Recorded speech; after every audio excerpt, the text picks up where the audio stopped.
Attention hockey fans, join Michael Russo and Anthony LaPanta Monday, November 15th for a live recording of Worst Seats in the House.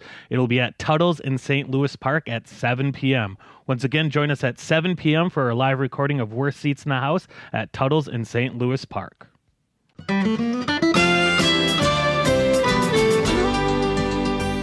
Hi, everybody. Welcome to the Minnesota Bound podcast, the stories behind the stories. My name is Laura Schara, and I'm here with my co-host, Bill Sherck, is joining the podcast today. We're co-hosting together. How are you, Bill? Lady about the woods. What's going on? How are you? I am good. You know, I'm really excited about this podcast today because Minnesota Bound has hit a milestone. A big milestone.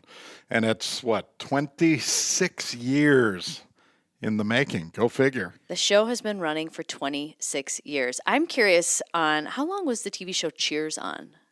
I mean, I know they're syndicated and, reruns and things like that. I don't know, but I can remember way back in the day before I even worked for Ron Schara Productions, watching Cheers after the 10 o'clock newscast and then seeing Minnesota Bound after. That's true. That's definitely... They were synonymous. They were synonymous together. 26 years, a long time, 1,000 episodes coming up here in November. And when is the 1,000th episode airing? Let's tell our listeners. Well, it's November 13th, of course, on KARE 11, and we're getting the band back together, right? We are. My dad will be joining us on the show. We're doing a little special with Belinda Jensen, who used to be on Minnesota Bound. Yep. That's immediately following our 1,000th episode. We're going in studio to chat about stories and memories and history and all sorts of good stuff. And it's funny because you go, 1,000 episodes, whatever. Who cares, right? But when you start looking at the other television shows that actually got there, it's a pretty special list. Shows like Jeopardy, right? Mm-hmm. Those Wheel are of big Fortune. names. Those are huge programs. And somehow for our little outdoor television show that could, to be tied in with those names, it's pretty special. It is pretty special. And, you hear the word 1,000 and in TV world, in people who work in the TV business, they know that's a lot of episodes. And maybe people that are watching don't really realize how many episodes that is and how many hours of filming it takes to have 1,000 episodes. And I was doing a little bit of the math. And, in general, we have about 4 stories within each new episode of Minnesota Bound. Yep. Correct?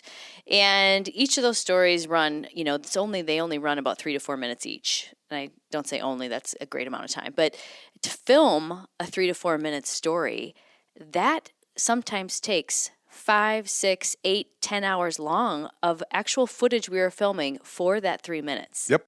Plus travel time. That's right. Not all stories are 1 hour away from our office, right? Some are a day's drive. That's true. So you start adding up the amount of hours that we've spent filming to hit 1,000 episode, and I tried to do the math, and I got around 32,000 hours, and it's probably more than that. I wasn't a math major, so don't hold me to the exact number, but it's a lot. Go Badgers. All I can say is it was not my Badger education. I think it genetically was not gifted when it comes to math. I mean, look at my dad. He's a writer. My mom was a singer. I mean, math does not run in our family, I'm going to be honest. All I can say is you and I must really like each other. That's true. And we do like each other, even though there's lots of rumors out there how we always argue, but that's not true. And Bill, you and I have been working together for a lot of years, even though we just started hosting Minnesota Bound together in 2018. 19 years. Has it been 19 years? It's been 19 years. We were such young, hopeful things. Well, we had I our wanna lives know in front of us. Where you're taking me for our 20th work anniversary. What gift? Have you thought about it? I'll give you should probably start working on it now because we have a year left, right? I mean, this is a big milestone. I'll wait. I'm thinking. Give me some time. We'll go do something fun. We need to go bass fishing. You and I have not really done a lot of bass fishing together. We've fished together in, the Minnesota wild fishing tournaments and things like that. But we got to do some bass fishing. I fished more with Ryan Johnson, your good buddy, than I fished with you. Which isn't a really good I think Bill wants thing. It that way, you guys, No. if you're listening. So that is interesting. I honestly have never even thought about it. Yeah. Right? Because we are so busy going from point A to point B to C, D, you just run out of time. That's true. And, listeners also sometimes they think Bill and I are together all the time, or they think my dad and I are together all the time. And really how we work the show is all of us are separately producing and writing and filming all of our own stories all out on our own. So we gather as a group each quarterly, so for each season. And we talk about what stories we would like to film for the upcoming season. And we're very honest if we all think they're good stories, and we're very honest when we don't think they're not such good stories. And then I go home and cry. Yeah. But Bill never has a bad story. But it is true. We sort of just give each other knuckles as we pass in the hallway periodically. It's not like we come into an office every day and get coffee and stand by the copier and talk about, gossip. No. We are on the run. A lot, yes. So everybody after that meeting is off to the races to film each of our individual stories. And so you and I don't get to spend as much time together. They see us together all the time and we're hosting the show, but in actuality, we're spend a lot of time apart. Bass fishing. That's on the list. We got to get it done. I will promise to you that if you will make time, we will fish at least twice this coming year. To celebrate our 20 years together. I love it. Which doesn't I sound like like a lot, topwater but bass fishing though, so can I get a little picky about that? yeah, no Okay. problem. Awesome. It's one of my favorite things on the planet. Perfect. I'm so excited for this. He's going to put it down in his calendar. I like that. No, actually what I'm doing is I'm going into my cell phone to take To delete my pull up number. a picture of my 12-year-old this summer topwater fishing in our favorite spot, just to see if I can rub it in a little bit. Nice. Yeah, the 1,000th episode is a big deal for us. We're going to do a half-an-hour special for the television show, talking about some of our favorite stories and quirky stories. But I love that KARE 11 is allowing us in to the studio to sit with Belinda Jensen. Of course, Belinda was a former sort of field reporter for the show. Yes, she was. And, of course, she is the head meteorologist over at KARE 11. The whole world knows Belinda. But the fact that we were able to sit down and get back together and just talk about what it's been like, sort of like the old days, right? Mm-hmm. When I got hired, it was funny. I came in wearing my, Sears and Roebuck television reporter suit, with my little canvas thing holding my resume and my videotape, and I walk into the Ron Schara Productions office and I'm just looking around like, is there anyone here? And Kelly Jo, who was employee number 3, I think. I believe so. came Boy, out I would like, have thought 2. Number 2. Ron's out shooting. I'm going to talk to you today. I'm like, oh, all right. Show me around the office. And there were only 4 people that existed in the company at that time, right? 5, I guess. But man, now we are at 23, 24 people. And we did a count. More than 50 people have been a part of Ron Schara Productions since amazing. Its inception. Some have come and gone. Some just couldn't handle the travel schedules. Some couldn't handle working with me. Is that what it was? Is that why they left? But yeah, what a run. It has been a run. And, we should say that the special coming up is on PrimeTime on KARE 11, and it actually is a 1-hour special. And, we talked about on the special with Belinda, too, about why, Minnesota Bound has had the success that it has, and it's kind of an anomaly to have a television show run as long as it has. And we really talk about the real reason is for the people that are so passionate here in Minnesota about the outdoors, and that we just have, we're grateful to have the job to tell their story. And that's really what makes the show special, are just the people that live here. Yeah, absolutely. And your dad always jokes about there's never going to be a Indiana Bound, right? Because we just have such a diverse state here. We have a darn ocean in Lake Superior with a North Shore that looks like the Pacific Coastal Highway with these cool little fishing villages. You've got the North Woods. You've got the Boundary Waters. You've got the southeastern part of the state that the Bluffs. The glaciers.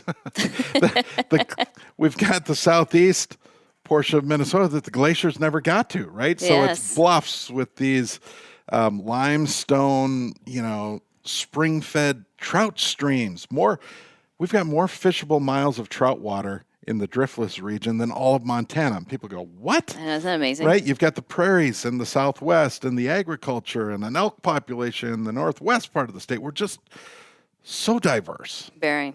And you attach the characters to that, we have a lifetime of stories to tell.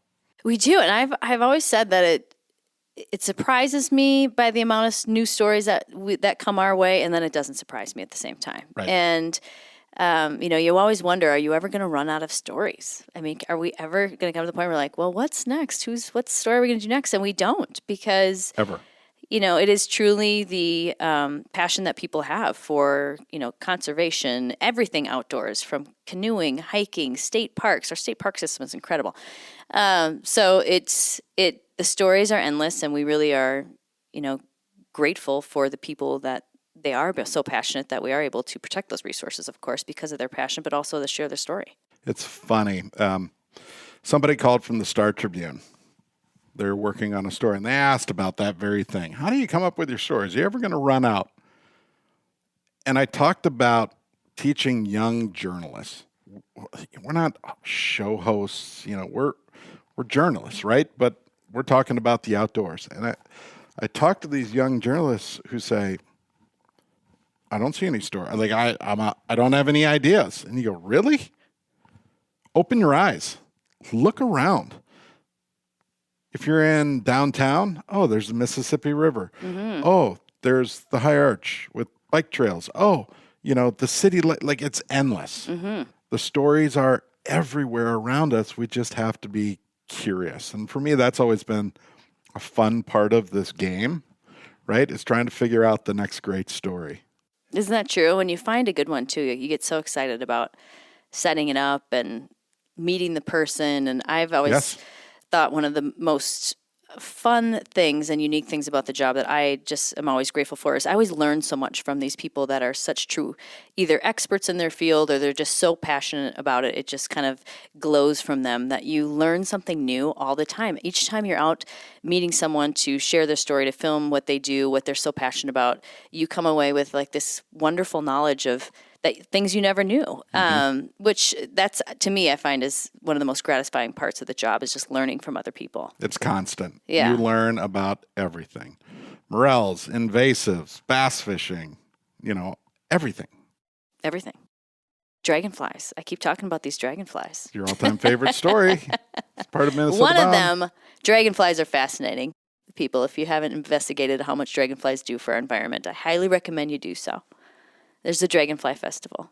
I'm still just shuttling through Trying to find this bass picture. Well, there's so many pictures of fish. We've been through droughts. I'm trying to get to. Well, while you're looking for that, why don't we take our photo. first break so we can thank our sponsors here. First, a word from Thousand Hills Lifetime Graze. Is that the name of it? Mm-hmm. Oh, how come did that change? Oh, okay. But first, a word from Thousand Hills Lifetime Grazed. Thousand Hills Lifetime Grazed Beef. Grass-fed beef right here in Minnesota. We make a career talking about clean water, native habitat, and some of the best environmental practices. That's exactly why I'm so excited about Thousand Hills. It is locally raised beef done differently. You see, Thousand Hills uses what is called regenerative agriculture to raise their cattle. Those beef cows, they graze in fields of wild grasses, and they move between a lot of different fields of grass. It is a sustainable ecosystem free of synthetic fertilizers and chemical herbicides. It's a system of agriculture that promotes clean water, natural grasses, and the best beef you've tasted. It's beef raised the right way. You can check out Thousand Hills Lifetime Grazed grass-fed beef to understand their regenerative agricultural practices and fall in love with Thousand Hills beef. And also a word from Minnesota Propane Association. Did you know that a propane gas furnace lifespan averages 20 years, while electric heat pumps only last 14 years? And propane furnaces work in all temperatures while delivering warm and consistent heat to your home. Why buy 2 heating systems when one propane furnace can do it all? It lasts longer, works better, and it costs less. These things and more are done with propane today. The right energy right now. And thanks to North Dakota Tourism. Another of our great sponsors, North Dakota Tourism. And you need to start planning your fall bird hunt in North Dakota at legendarynd.com. North Dakota right now is home to more than 800,000 plots hunting acres. Plots, that is private land that is open to public hunting. The plots guides, they show you exactly where all that land hides. Right now, North Dakota's ringneck crowing counts, they're up like 15% this year. The state is also home to an estimated 2.9 million breeding ducks. It is an absolute outdoor oasis. Bag your limit this fall in North Dakota. Visit legendarynd.com. Hey, everybody, welcome back to the Minnesota Bound podcast, The Stories Behind the Stories. Bill Sherck and I are co-hosting the podcast today. We are talking about the 1,000th episode of Minnesota Bound that's coming up. It's a very special episode. We have a 1-hour special airing on KARE 11 coming up November 13th. Yep. And we were just chatting about all the memories that we have working in the world of outdoor storytelling. So do you have a favorite story? Well, I mean, there's many, but it's so hard, right? Probably one of my favorite stories is about the very first story that your dad, founder of the company, Ron Schara, challenged me to. He was very serious and very dry when he said, "You go get a story and I'll figure out if you should be hired or not." And you kind of go, I kind of had the similar thing for God. me. Right? So I found a piece on the Shed Hunters Association, which is a group that every year, right about snowmelt, they go out and they look for shed antlers from deer. And they were over in Wisconsin getting ready to do a hike one day. So one of our photojournalists at the time, Aaron Ochtenberg, he and I went out to shoot this thing. And Aaron kind of knew, how important this story was. It was a little bit of a make or break, right? So there are a bunch of dads and they've got their young sons out with them and I think they've got a pretty good spot. Snow's melting. It's a beautiful sunny day and they go out and like 4 hours into this shoot, it's turning into a hike. Oh boy. Like there are no antler sheds. Yeah. So I'm thinking I'm hosed. Like I don't control this. This can only be so much of a story without some sort of magical moment. So we get to about the end, and we had the microphones situated on a couple of dads and one of the sons, and Aaron was, documenting them in their hunt. And Aaron and I are set up on this little knoll on this field, and there's this tree. And this kid is like 100 yards away from us. And all of a sudden I see him jumping up and down and pointing at the ground. I'm like, of course he did. That's not the kid with the microphone and, Yep. Murphy's Law. And Aaron goes, I'll be damned. He points to the viewfinder and I look in the viewfinder and this kid is just framed up, just beautifully, screaming, jumping up and down, pointing. And Aaron, 20 minutes earlier, had happened to switch the microphone to this kid. So we've got the Mac Daddy shot of the 10-year-old, "Dad, I found one. Oh my gosh, get over here."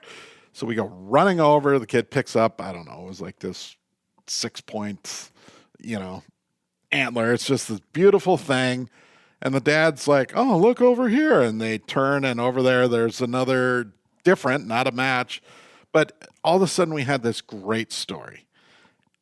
And I remember thinking, oh God, because I couldn't sleep the night before, we get this great piece together and your dad said, "That's serviceable, That'll do. That'll do." And it was just such a great time for me, right? Because I was getting out of television news at that point. I loved telling stories using pictures and sounds and writing, but I hate's a strong word, so think of hate in all capital letters. I hated television news. I was just at that point. I was over. I was tired of negative stories. And to have the opportunity to come in where people are excited when you show up with the camera, like they want to see you there and share their stories. Oh my gosh, what a moment. Big difference. One thing that's really unique to outdoor storytelling is, you mentioned that, Bill, is not, the fish aren't always going to bite and the pheasants aren't always going to fly. And the weather, the amount of times we deal with the weather, if it's raining or it's just not going your way. I drove all the way up to the North Shore to do a story on steelhead trout fishing. And the one day we had it scheduled, it's like 80 degrees. There was zero trout to be found. I mean, trout were not biting that day. Of course not. And you're there filming. You're like, how are we going to get this story together? And, I think one of the things that makes Minnesota Bound so successful is not about how many fish do you land in your boat. It's not about how many birds are we, shooting our limit of pheasants when we're hunting. It has nothing to do with that. It has everything to do about the people that you're there to film and their story and why they're so passionate about what they do. So as long as you have a little bit of something, I mean, you always pray for just one fish. And we did. Someone caught a baby, small, I don't think it was even a brown trout. I don't think it was even a steelhead that day, but we didn't care. And I still had at least one fish on camera to show that, we were able to do something. Yes. But that is, part of the challenge, but also part of the gift is, usually you can still create a really good story out of just the people that are there, but sometimes you do sweat it out. And I have sweated it out too. And when you're out filming, you're like, are we really going to make this into a story here? And that's the challenge of what we do, right? So we're very careful in some ways about how we set our stories up. Mm-hmm. They are about the people. That day, had we not found a shed antler, we still would have had a fine piece on these people with passion. But there's maybe just a little bit more magic, right? Of course. When they find something or the big fish unexpectedly bites, it's part of documenting. And we kind of have it down to a science maybe a little bit, so our odds are improved that, if we're going to do the steelhead story, we're going when the steelhead are biting. Yes. So, I don't know. It's fun. What about you? What first story or favorite story? Oh, my goodness. First story. So I approached my dad to participate on Minnesota Bound. I was doing fashion television. So my TV career actually started in the fashion world. So my college degree from University of Wisconsin, Madison, thank you, Bill. Go Badgers. Yes, I had a degree in fashion. So I immediately went to work for Target Corporation. I was part of Marshall Field's division. I was doing fashion television. So I was talking about prom trends, back to school trends, spring and fall fashion trends, that sort of thing. And I loved doing TV. I thought it was really fun. And I had a really good mentor. My dad, of course, would help me. And my mom, too. My mom was very helpful as well, and teaching you the correct voice tone when you're doing live television and all those sorts of things. And so I approached my dad one afternoon. I said, I would love to do a segment called Wild in the City, which I would focus on the Twin Cities, downtown metro area of all the things you can do in the outdoors right downtown. And he said, he kind of sat quiet for a second, but he was like, okay. And he's like, well, we'll see how you do on a volunteer basis. I was like, excellent. So, come on, Dad, throw me a bone. Yeah, I volunteered, I think, for quite a few years, Bill. I'm not going to lie about that. So I was doing stories about these large groups of people that would go rollerblading throughout downtown Minneapolis. Mm-hmm. There was a water skiing club. The Water Rats or Rug Rats or something like that. River Rats. Yay, got it. That's what it is. They have a water skiing show right downtown Minneapolis on the Mississippi River. So we covered that story. There was a dog agility story that I did, a Segway tour. Yep. Which I think you're going to re-air part of that. I'm terrified to watch it. But I just saw the video from that, and you're terrified because you look like you're 12. I was 12. I mean, no, I'm just kidding. Like we've changed. I hate to say that, but 20 years changes us. Of course. So I was doing all these fun little stories in just right within the metro area, and as women in the outdoors really started to explode, I started getting a lot more offers to do other television in the outdoor world. So I eventually decided just to leave corporate America and do outdoor television full time. So I'm blessed and thankful that it's worked out okay. But That's how I originally got started on Minnesota Bound. I would say you undersold that a little bit. That turned out okay. You are, right? The legacy of thank you. Minnesota Bound, for goodness sakes. Well, I appreciate that. I just, every day I stay in the present of just trying to do the best that I can. But yes, it's been a good run. And and I still use my dad and you, Bill, too. We work as a team here as mentors and just specifically developing writing skills. I've worked with my dad a lot on how can you become a better writer? It's definitely a gift, and you have to work on it as a craft. So he has been a really good mentor in that aspect. But and it's funny, right? When you think about our industry, we are journalists. We are professional journalists. And there's something to be said for that because, gosh, if you even go back like 10 years, certainly 15 years, to have broadcast quality equipment meant a $42,000 camera. Oh, yeah. With another $2,000 or $3,000 in support gear. But it's all changed. Now anyone with a dang cell phone or a $1,500 DSLR can shoot broadcast quality stuff. So all of a sudden there are all these people that are into television and now internet and YouTube and stuff. So there's a lot more competition. Oh, yes. Right? Mm-hmm. And that has changed our industry, and it's forced us to be on our games, so to speak. And for us, it's the story. So I'm constantly trying to find the best stories. Yeah, and our photojournalists and editors and, the team that works here, we always give full credit to the entire team because it is a team effort for sure. And they play such an important part of creating the stories too. They deserve so much credit on the success of the show as well, for sure. I hate to break in here. Do you happen to have your cell phone with you? It's right here. Are you sending me pictures? Would you maybe click it on and see if you've received any pictures in the last couple of minutes? Bill is sending me his entire camera roll of every bass he's caught. Average weight. Wow. The reason I sent you those, yes, it's pictures of my boys. It's pictures of friends holding up big bass, hoisting them towards the heavens. Those are all topwater fish. Nice. Every one of those is a topwater fish. Look at that. So you and I have a date. We will go topwater fishing. This is for our 20-year work anniversary, ladies and gentlemen. No camera? No. You're not going to... Cameras work. We got to just focus on fishing. You're not going to Insta-twit a bunch of pictures of you. Well, I can't guarantee that. I may have to post a fish At least don't tell everyone where we are, right? No, I'll delete the background. It's fascinating on you go fishing or you're out fishing with guides and they're always like, can you blur out that background? I'm like, are people really going to figure out where we are in the middle of nowhere? Like, they certainly will. They sure will.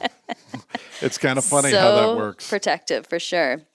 All right, we're going to keep chatting here about the 1,000 episode of Minnesota Bound, a milestone that we have reached. Hi there, Ron Schara here for Star Bank. If you're putting your money into mega banks down the street, who knows where that money's being used? Bank locally. Keep your money local with a community bank that actually cares about you, your family, your business, and your goals. Check out the bank we use at Minnesota Bound. Try Minnesota's own Star Bank. You can find them online at starbank.net. When you call Star Bank, you actually hear a real living person answering the phone. Star Bank has 10 convenient locations around Minnesota to serve you and all the mobile banking products that you need to manage your money. Check out all that Star Bank has to offer at starbank.net. Hey, I don't know about you, Bill, but I really like to drink clean water. I think you do too. Is that correct?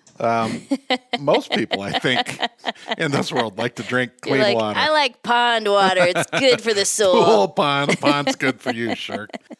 Well, both Bill and I drink Connecticut water, and both of us have the Connecticut K5 drinking water system. And I personally am a freak about my filtered water. Not only does it taste great, it takes out all the contaminants like chlorine or any other of those bad things that are in water. And it's clean. So I have a goal. You can see I bring my water bottle with me everywhere, and I have been doing this for years. But I have a goal. I try to drink a gallon of water every day. It's literally almost impossible. But Connecticut water does help me get there because the water tastes good. If I find any flavor or taste in water, like from a drinking faucet, it smells like chlorine, I won't drink it. It's amazing, right? When you go to a city tap after you've Horrible. lived off of Connecticut, you can smell and taste literally what is in that city water. Yes, I'm a total water snob, and I'm totally proud of it. Connecticut's done that to us. You know, I always talk about the fact that we live out in the country, the Sherck family, and we've got this well water. You know, obviously the stuff we use to irrigate is untreated. So the concrete sidewalks turn orange, and if that water touches anything, you know, over time, it just, that all that iron and all the stuff in it, and the Connecticut systems take care of all of it. So for more information about clean water and great tasting water, go to Connecticut.com or find a Connecticut dealer near you. We should clear up some rumors because one of the things that you and I hear when we're on the road separately, I hear this a lot too, is where's your husband, Bill? Or where's your brother, Bill? Or I do hear where's Bill a lot in general. I try not to get too upset about it. Really, that's weird. I'm like, if I hear the word where's Bill one Laura? more time, just kidding. So we should tell engineer Brandon and the rest of the world the big news. Yes, that we are not married. Is that the news? And that you're not my brother. A story for another. No, it's like so weird, right? Because people will come up to you and go like, "Oh my gosh, how's it having Ron Schara as your dad?" And I can't believe you're married to Laura. And you go, "Well, wait a second, that's weird. That actually isn't. You can't do that." No. I think it's just from years of being, we co-hosted Due North Outdoors together for like 12 years on Fox Sports North. Yes. So we've been together a long time, but no, we have no relation outside of the fact that we work together. I was lucky enough to get a job working alongside the Schara family, right? Is how I describe it. But it's funny because television mucks up all those sorts of lines in the world. It does. It's been humorous over the years. But we are best of friends is how I would put it. Yeah. It's what's interesting is over the years, when we are together on television, we're introducing stories, what we call wraps on Minnesota Bound. Before we used to kind of talk about what we would wear, and now we don't even have to tell each other what we are going to wear. We show up and it automatically matches, which is a little weird. I will admit there's some sort of ESB thing that we can figure out. Like today, we both showed up in blue. Nobody talked about it. It just works. Because I figured it out. You are the fashion pro, right? You put on a fashion show every year. I can't compete with that. So very early in our careers together, I paid very close attention to what you told me, and I do not deviate from those instructions. Bill's been wearing one of two shirts the entire 20 years. Oh, that's so funny. He just rotates them. He's just terrified to try something new. That's not true. It is fun to work with people you like and appreciate. I agree. We got a great team here. It's been and I have had points in my career where it's not like that, right? Yes, 100%. And that is part of what makes this job so amazing. I agree. Well, do you think we're going to hit another 1,000 episodes? You might. Because I am a vampire and I'll be here for another 100 years. No, you're just this young little precious thing with your career in front of you, and I'm old and just celebrated an awful birthday. We won't talk about that, but no, birthdays are a gift. Like, it's crazy. The end is in sight for me someday, and will we get to 2,000? Probably not, but we're not going anywhere. No, we plan on telling stories as long as we can. And, it's part of that equation that I think is so important is Care 11. Mm-hmm. An unbelievable NBC affiliate, terribly popular, not just here in Minnesota, but known around the country for the journalism and just the great programming. And the fact that Care 11 has been so supportive of us over the years is incredible. People on television tend to be quite fickle. No secret there, right? But they have been so supportive of first your father and now us and just the program as a whole. We would never have been able to do this without Care 11, and it just tickles me, right? You think about these companies we're associated with, Rapala. That's another one. My gosh, if you think fishing, you think Rapala, right? Absolutely. That is such an iconic name and brand, and they have been such good friends and partners. I mean, Rapid Marine, Aquarius, Connecticut Water, right? Like, we've got all these companies that have helped us along the way, and it just, I don't know. It's funny, right? We're on television, but it's just like this job, and people have looked after us, and we're so appreciative. They have, and the ones that have looked after us the most are the ones who watch the show. I mean, we, including me, are so thankful that they choose to tune in, because we know that there are a lot of choices. Yes. Especially today with all the streaming going on. And both you and I, my dad, and everybody that works here, we're always saying thanks for watching. Right. And when people come up and they might want to get excited to share a fish picture with you, or maybe one of their favorite stories that they saw on the show. And I always, every time I say thank you, because it's the reason that the show has been successful is not only the people that are here in Minnesota that are passionate about the outdoors, but the people that watch. So thank you. I joke, we've had a lot of other people asking us questions, doing interviews and stories and all that about this 1,000th episode. And we were together and somebody asked us, when did it strike you, or when did it hit you that Minnesota Bound had kind of made it, or that it was a brand, some question like that. And I told a story about, we were flying back on an international flight on a shoot, and we fly into Miami, and it's like 1 o'clock in the morning. Everyone's tired, everyone's sweaty, and you walk through the gates, and here's this immigration line, that just threads around, all the barriers. I'm like, oh my God, we're going to be here all night. And I hear, "Where's Raven?" Yep. From some face out in the crowd, and you go, "We're in Miami." Like, really? It's fascinating, isn't it? Yeah, that's the brand your dad created. Yeah, pretty incredible. And, I have said to other interviews that I've done that, I'm so proud of my dad for what he started and what he created and the foundation he laid for us to carry it on. And he has an incredible writing ability. And I know that he's, proud of both of us that we've been able to hopefully carry on the legacy that he started. But yeah, it is really impressive.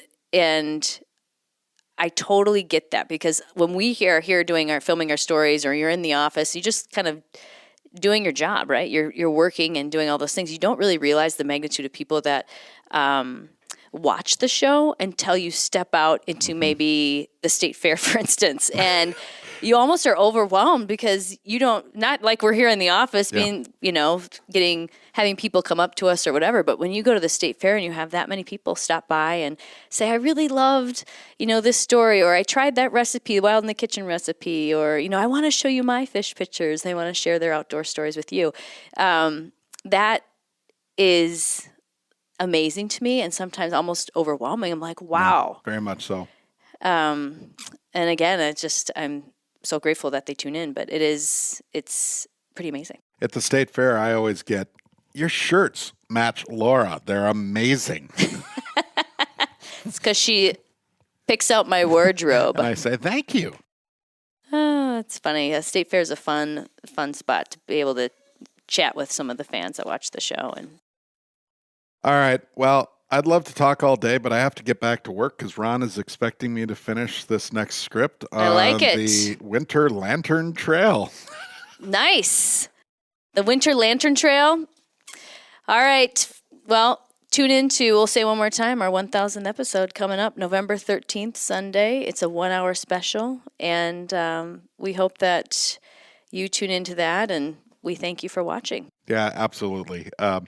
Lots of characters, lots of stories from the past, and a little bit about the future coming. So that's right. Here's to 1,000 shows and the next 1,000. Yes. One show at a time. And with that, also thank you to Connecticut, Minnesota Propane, North Dakota Tourism, and Thousand Hills Lifetime Grazed. And last but not least, don't forget to introduce a kid to the great outdoors.